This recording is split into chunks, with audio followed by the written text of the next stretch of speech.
amados, que a graça e a paz do Senhor seja com todos. Estamos aqui dando sequência no estudo do Sermão do Monte. Estamos praticamente chegando ao final desse estudo e na EBD de hoje eu gostaria de estar te convidando para que abra sua Bíblia no livro de Mateus, capítulo 7, Mateus 7, versículos 13 até o versículo 23. Nós estaremos estudando esses versículos, Mateus 7, capítulo 13 a 23. E nesse trecho nós podemos identificar um pouco da prática, um pouco da parte prática de todo o Sermão do Monte. Se fôssemos sintetizar em uma palavra, se fôssemos assim pegar esse pedaço e sintetizar em uma palavra o que o Senhor Jesus quis dizer ali, talvez fosse a palavra cuidado. Cuidado talvez seja aquilo que Jesus busca nos orientar nessa porção da sua palavra. Praticamente o Sermão do Monte, ele se encerra, as palavras de Jesus, de todo o ensinamento do Sermão do Monte, ela praticamente se encerra no versículo 12 do capítulo 7 de Mateus, onde temos a chamada regra áurea, que diz aí no versículo 12 de Mateus, Portanto, tudo quanto, pois, quereis que os homens vos façam, assim fazeis vós também a eles, porque esta é a lei dos profetas. Talvez essa seja chamada a regra áurea, porque é exatamente, talvez, o que nós precisamos pensar um pouquinho e agirmos de forma que possamos abençoar o outro, assim como também gostaríamos de ser abençoados. Mas isso já foi falado numa lição anterior, e hoje eu gostaria de chamar a tua atenção para que nós possamos avançar um pouco mais a partir do versículo 13. E após discorrer assim todos os princípios aos quais Jesus desejava inculcar na cabeça dos seus ouvintes, o versículo 13 ele adentra na parte mais direcionada para a aplicação de tudo aquilo que Jesus falou no Sermão do Monte. Portanto, o restante do capítulo 7 aqui de Mateus nada mais é do que uma grande e notável aplicação da mensagem do Sermão do Monte, tanto aos ouvintes, aqueles ouvintes que estavam lá na época de Jesus, sentados aos seus pés ali, ouvindo, quanto para todos nós, de todas as épocas e que nos denominamos crentes, todos aqueles que se denominam crentes, de todas as épocas. É um ensino maravilhoso da aplicação de todo o Sermão do Monte, que nós estaremos assim iniciando aqui a partir do versículo 13 de Mateus 7. Vamos só orar antes de lermos a palavra e assim estaremos dando sequência nesse estudo. Pai, em nome de Jesus, que o Senhor possa estar nos falando através da Tua palavra e que essa palavra possa causar em nós essa praticidade, esse agir em função daquilo que Tu queres para cada um de nós. Assim agradecemos por tudo, no nome de Jesus. Amém e amém. Vamos ler a palavra? Vamos fazer o seguinte, vamos ler dois versículos, o versículo 13 e o versículo 14, ao qual a gente vai trabalhar um pouquinho, e depois a gente vai avançar até o versículo 23 de Mateus 7. Assim nos diz a palavra: Entrai pela porta estreita, larga é a porta, espaçoso o caminho que conduz para a perdição, e são muitos os que entram por ela. Porque estreita é a porta, e apertado o caminho que conduz para a vida, e são poucos os que acertam com ela. A fim de aprofundarmos aqui um pouco mais o conhecimento da palavra de Deus, eu gostaria de destacar aqui, nesses dois versículos que nós lemos aqui, 4 palavrinhas. A primeira palavrinha, caminho, caminho. A segunda, porta, ou portas, que são caminhos, portas. Também vemos aqui multidões e também temos aqui destinos. 4 palavrinhas, caminho, portas, multidões e destinos. A ilustração que Jesus nos traz aqui é uma ilustração bem útil e prática e muito fácil de ser percebida. Aqui estamos nós caminhando e de repente nos deparamos com uma bifurcação. Ao longo de nossa caminhada nos deparamos com uma bifurcação e nessa bifurcação nos voltamos para um lado e nos deparamos com uma porta larga, uma porta ao qual tem um caminho que também é largo e espaçoso, e que também podemos perceber nessa porta que multidões passam por ela. Multidões. De toda forma, olhando para o outro lado, nos deparamos com uma porta estreita e o caminho que ela conduz não só é estreito, como também apertado. E poucas pessoas são vistas caminhando por ali. Em suma, temos uma amostra do quanto é difícil a verdadeira caminhada cristã, uma vida cristã de verdade. Vemos hoje um evangelho que às vezes costuma trafegar num ambiente muito confortável, um ambiente confortável. E como podemos observar aqui, aonde há conforto, o local é espaçoso. No livro Modernidade Líquida, eu gostaria de compartilhar até esse livro aqui, se os irmãos puderem, leiam. Nesse livro ele vai trazer, o autor é um sociólogo, Zygmunt Bauman, ele vai trazer a ideia exatamente da diluição dos valores absolutos. E dessa forma, o que acontece? Nós começamos a ver uma frouxidão moral, tem uma frouxidão moral muito grande, os limites não são muito esclarecidos, não são muito claros, muitas vezes sequer tem limites. A educação dos filhos hoje é uma prova disso, da dificuldade que temos em educar os filhos, na dificuldade que se há de firmar um relacionamento, seja ele de amizade, de namoro ou de casamento. Também podemos ver aí, com forma muito clara, que tem uma certa liberdade, uma liberdade para seguir os desejos do coração. Onde a própria Bíblia nos diz que o coração do homem é enganoso. Se o coração do homem é enganoso, precisamos estar atentos. Será que aquilo que nós queremos realmente é o melhor? Algo a se pensar. Observando mais uma vez aqui o versículo 13, nós podemos observar aqui que o verbo está no imperativo. Entrai pela porta estreita. Entrai pela porta estreita. Ou seja, Jesus aqui não deixa dúvidas de que o caminho que nós, como cristãos, precisamos adentrar é essa porta. É essa porta. Mas nessa porta teremos dificuldades? Pensa um pouquinho. Nessa porta teremos dificuldades? Ela é estreita. Claro que sim. Claro que vamos ter dificuldade. Mas é a porta que Jesus aponta. Então, portanto, essa é a porta correta. É a porta que nós devemos adentrar. Importante destacar que na porta estreita não passa multidão. Não passa multidão. E sim, um por vez. É um de cada vez. Como se fosse na roleta do ônibus, que tem que girar e só passa um por vez. É mais ou menos essa a ideia. Porque é estreito. Quando vai se passar dois, eu já vi passar dois em roleta e às vezes fica parado ali, agarrava e não conseguia nenhum nem o outro passar. Então essa porta estreita, ela nos remete à ideia da dificuldade de adentrarmos, sim. E passar por essa porta e suportar o caminho, para isso nós precisamos abrir mão de algumas coisas. Precisamos deixar de lado algumas coisas. Na bagagem nós não podemos carregar algumas coisas que tem que deixar de lado.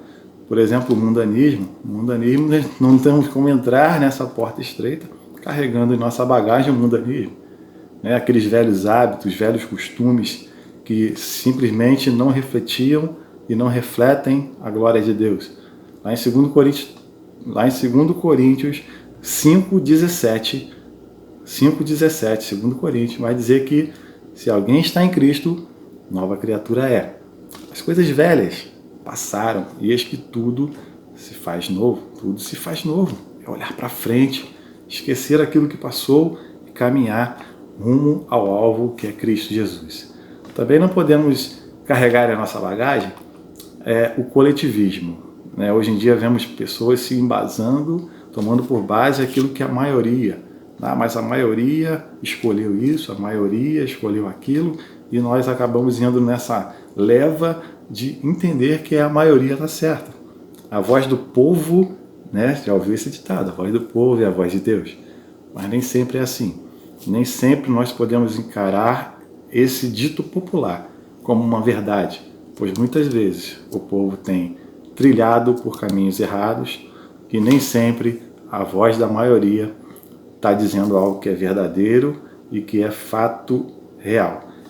Muitas vezes somos enganados e porque fulano ou ciclano faz assim, eu acabo fazendo também.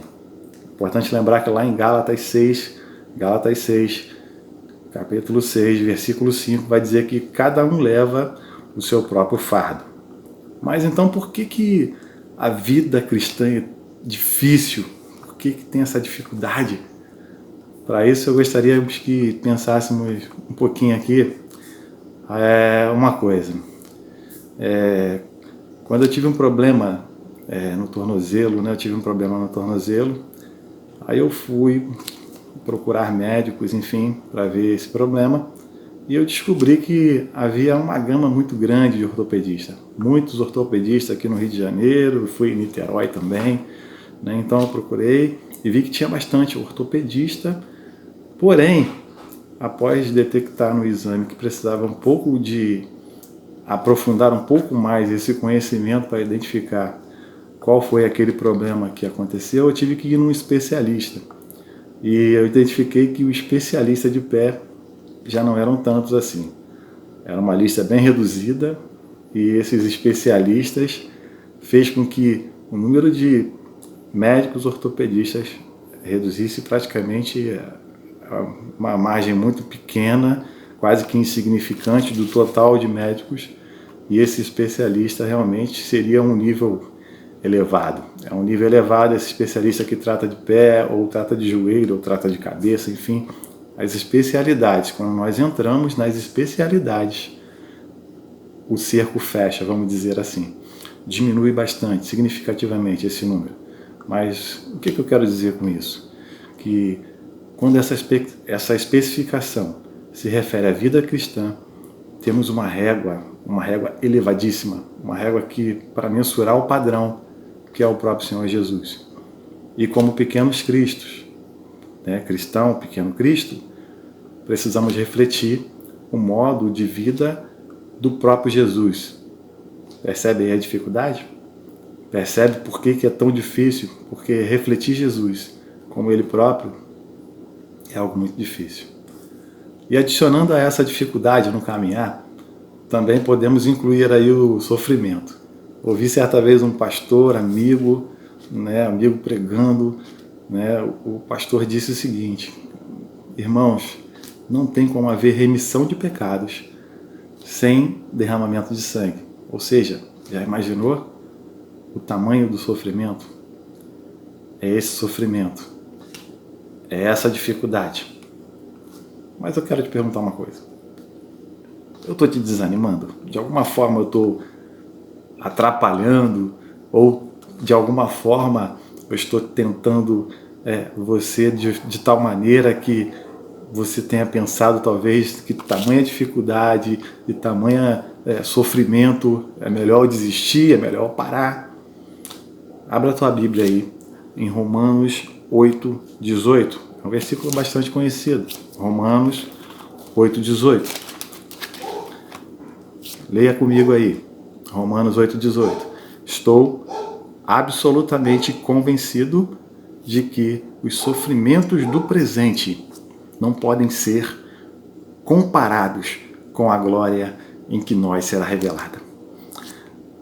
Os sofrimentos do presente não podem ser comparados com a glória em que nós há de ser revelada. Aí eu volto para minhas palavrinhas que a gente começou lá falando.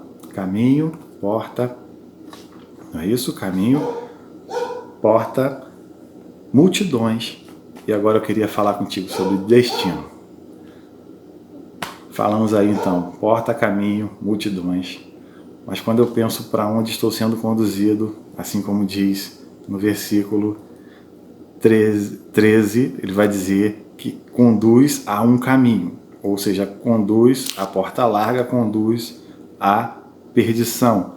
Porém, a porta estreita nos conduz para um caminho diferente. E é sobre isso que eu queria pensar, juntamente contigo. Pensa comigo. Porta estreita, porta larga, caminho estreito. caminho largo, nos direcionam para algum lugar. Porta estreita, ou melhor, caminho largo, no versículo 13, nos diz que conduz para a perdição. Mas a porta estreita, que é a porta indicada, entrai pela porta estreita, no versículo 13, nos conduz à salvação. E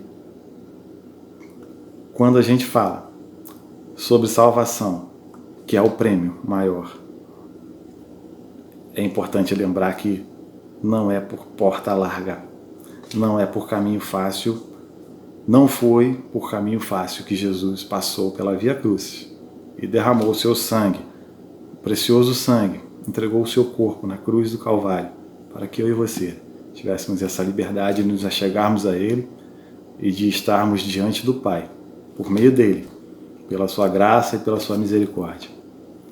Mas, só para te trazer um pouquinho mais para esse ambiente, sabe aquele curso que você iniciou e perseverou até o final? Aquele curso que você entrou com bastante dificuldade, né? Dificuldade às vezes financeiras, dificuldades intelectuais, dificuldades de barreiras, né? De transpor essas barreiras. Mas sabe esse curso que você iniciou, mas você foi até o final? Pois bem, será que foi fácil para entrar nesse curso? Como foi o caminho? Como foi o percurso? Como foi a trajetória? Com certeza, o final, a alegria do recebimento do diploma, quando você recebe aquele diploma e tem aquelas homenagens, aquelas festividades, com certeza toda essa alegria do final, do desfecho, com certeza ela compensa todas as lutas, todas as batalhas do percurso inteiro. Não é assim? Não é assim que funciona? Nos alegramos sim no final. A Bíblia diz que o choro pode até durar uma noite, mas a alegria vem pela manhã. Então nós devemos talvez perseverar um pouquinho mais, porque as nossas lágrimas, como diz lá no Salmo, o salmista nos diz que as nossas lágrimas são colhidas pelo Senhor. Não são em vão. Nada acontece em vão. E o desfecho, com certeza, é algo sensacional. A partir do versículo 15, vamos ler agora aqui o versículo 15 até o 20. Nos diz assim: acautelai-vos dos falsos profetas, que vos apresentam disfarçados em ovelhas, mas por dentro são lobos roubadores. Pelos seus frutos conhecereis. Colhem-se porventura uvas dos espinheiros, ou figos dos abrolhos? Assim toda árvore boa produz bons frutos, porém a árvore má produz frutos maus. Não se pode a árvore boa produzir frutos maus, nem a árvore má produzir frutos bons. Toda árvore que se produz bom fruto, toda árvore que não produz bom fruto, é cortada e lançada ao fogo. Assim, versículo 20, assim, pois, pelos seus frutos os conhecereis. Pelos seus frutos os conhecereis. A partir do versículo 15, Jesus não só nos avisa, quanto nos ensina a identificar os falsos profetas. Aqui ele já vem mostrar um ensinamento sobre a identificação desses falsos profetas. Ele começa falando acautelai-vos. Acautelai-vos, ou seja, tenham cautela. Não devemos nos impressionar com as vestes, com a forma de falar, nem mesmo com os trejeitos e nem mesmo pelo aquilo que fazem os falsos profetas. Tudo precisa passar pelo critério de Jesus. Tudo passa pelo crivo de Cristo e pelos frutos espirituais, se é que realmente produzem, nós conseguimos assim identificá-los. Se você observando aqui junto comigo, no versículo 15, ele começa a falar sobre ovelhas e lobos, né? A metáfora aqui está em cima da questão de lobo e ovelha.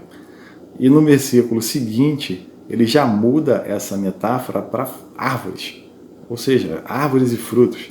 De repente ele está falando de lobos e ovelhas e depois ele começa a falar sobre árvores e frutos. Ele vem aqui só falar um pouquinho mais do mesmo de forma diferente. O que ele vem trazer aqui? Essa mudança que ele faz do versículo 15 para o versículo 16 é simplesmente para nos mostrar que, por mais que o lobo possa se disfarçar de ovelha, igual a gente vê muito em desenho animado, né, e acaba dando essa distorção, ele continua sendo lobo. Porém, ele consegue até dar aquela enganada e se misturar no meio das ovelhas. Mas, por outro lado, quando ele muda a metáfora para a árvore, já torna praticamente impossível cometer esse mesmo erro, esse mesmo equívoco de confusão. Porque a árvore, por mais que ela, né, ainda brotinho, possa ser confundida, à medida que ela vai maturando, ela começa a identificação pessoal dela. Nós, como cristãos, temos uma identidade. Cantamos isso, né? Falamos fielmente a nossa identidade, que somos Cristo, somos cristãos, somos filhos do Deus Altíssimo, mas muitas vezes não reproduzimos e não frutificamos como Ele assim espera. Observa que Jesus, ao mudar essa metáfora, ele traz esse entendimento para a gente, mas falando sobre a mesma coisa, sobre a questão da identidade e identificação dos falsos profetas. A partir daqui, nós temos aqui também como identificar o falso profeta, pois certamente ele não irá reproduzir o fruto do Espírito. O falso profeta não tem como reproduzir o fruto do Espírito, que é descrito lá em Gálatas 5:22, que vai falar sobre o amor, a alegria, a paz, a longanimidade, a benignidade, bondade, fé, mansidão e domínio próprio. E contra essas coisas não há restrições. Também aqui podemos ver que nos ajudam, tem alguns outros balizadores, né?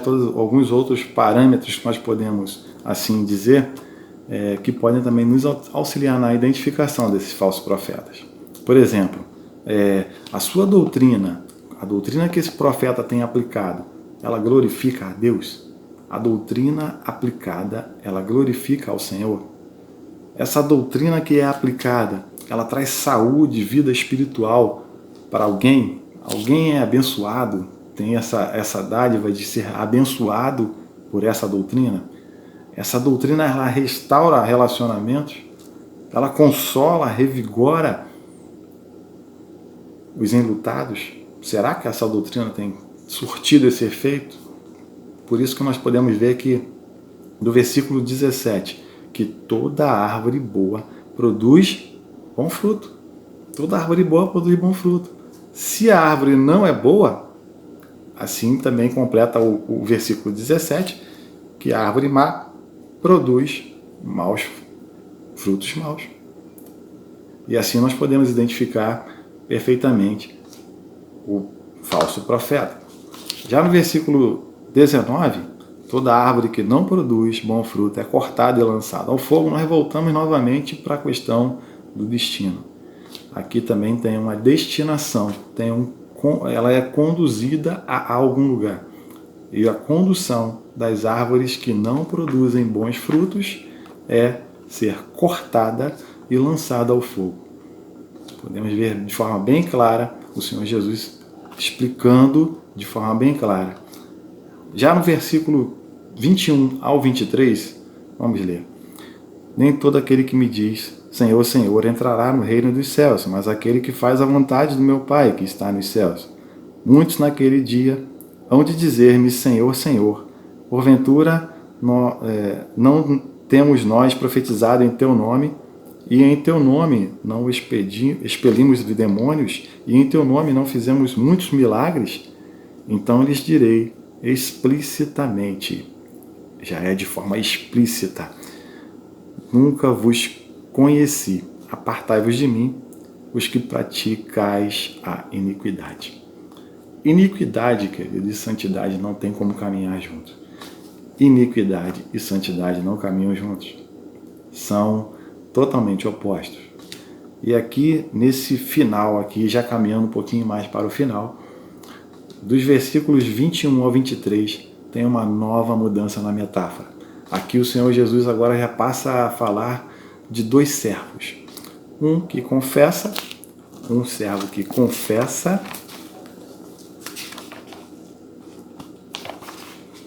e obedece, e um outro servo que confessa, realiza, mas não obedece. Confessar, obedecer, confessar, realizar e não obedecer são coisas bem distintas. E nessa analogia, o Senhor Jesus até, nas analogias anteriores, o Senhor Jesus foi até mais sutil, né? Quando ele trouxe a ideia do lobo, da ovelha, das árvores, do fruto bom e do fruto mau, ele foi mais sutil. Portanto, nessa analogia ele já é de forma mais direta, ele já vai direto ao ponto, ele não vai mais de forma tão sutil, ele explicita isso de forma bem veemente. Sem dúvida ele expressa a tamanha seriedade dessa questão e do terrível perigo que nos ameaça quanto a esse particular. É algo bem particular, mas é terrivelmente ameaçador. E esses versículos nos alertam quanto ao terrível perigo do auto-engano e da auto-ilusão. Em suma, o que Jesus afirma aqui sob 3 maneiras distintas são os cuidados que precisamos ter quanto aos falsos profetas. Só que a essa altura, ele já passa a nos mostrar a mesma verdade, porém com pessoas, porém não mais assim com as pessoas dos falsos profetas, mas sim em nós mesmos. Cuidado, portanto, querido, com auto-engano, auto-ilusão. Cuidado. É um alerta. Lembra que eu falei? Se pudéssemos resumir em uma palavra seria cuidado. Cuidado. E caminhando aqui um pouquinho mais, para o final eu gostaria de destacar que esse texto aqui ele não foi escrito, isso é importante, frisa isso. Esse texto ele não foi escrito para condenar ou reprovar milagres em nome de Jesus, mas sim para livrar pessoas do auto-engano. Ou seja, não é com o Senhor Jesus, a preocupação é conosco. Olha o amor dele para conosco, é um amor sem igual. Mas então, quem é o servo que confessa e obedece? Quem é esse servo que confessa e que obedece? Leia aí o versículo 21 junto comigo. Versículo 21 vai dizer aqui: aquele que faz a vontade do meu Pai. Nem todo que diz Senhor, Senhor entrará no reino dos céus. Ele está falando que não é. Mas, aí já contradiz, é aquele que faz a vontade do Pai. Aquele servo que faz a vontade do Pai. Esse sim é o servo que confessa e que obedece. Ainda mais, Paulo vai declarar lá em 1 Tessalonicenses, abre a tua Bíblia aí, 1 Tessalonicenses, gira um pouquinho para o final. 1 Tessalonicenses, capítulo 4, versículo 3. 1 Tessalonicenses 4, 3. Já para a gente ir encerrando aqui. Pois esta é a vontade de Deus, a vossa santificação. Paremos aqui, a vossa santificação.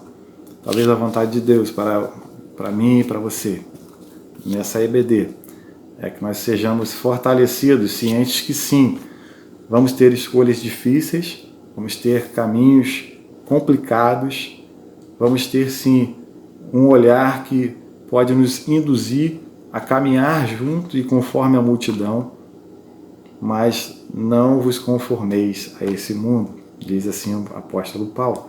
Não nos conformemos a esse mundo. E assim como fechamos aqui, a vontade de Deus é que busquemos a santificação. Fica aqui essa palavra para essa nossa EBD. E a próxima aula vai ser a última aula desse Sermão do Monte. Para fechar, vai tratar sobre os alicerces. O alicerce inabalável.